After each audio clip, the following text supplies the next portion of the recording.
वक्फ दुरुस्ती कायद्यास राष्ट्रपतींनी कधी मंजुरी दिली? वक्फ दुरुस्ती कायद्यास राष्ट्रपतींनी 5 एप्रिल 2025ला मंजुरी दिली.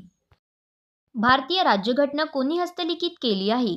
भारतीय राज्यघटना प्रेमबिहारी नारायण रायजादा यांनी हस्तलिखित केली आहे. राजश्री शाहूसागर कोणत्या धरणाच्या जलाशयाचे नाव आहे?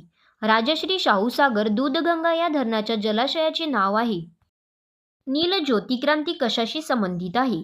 नील ज्योतिक्रांती द्रव पेट्रोलियम वायू संबंधित आहे. महाराष्ट्रातील कोणत्या जलविद्युत प्रकल्पास आवारचीन महाराष्ट्राची भाग्यरेषा असे संबोधले जाते? महाराष्ट्रातील कोयना जलविद्युत प्रकल्पास आवारचीन महाराष्ट्राची भाग्यरेषा असे संबोधले जाते.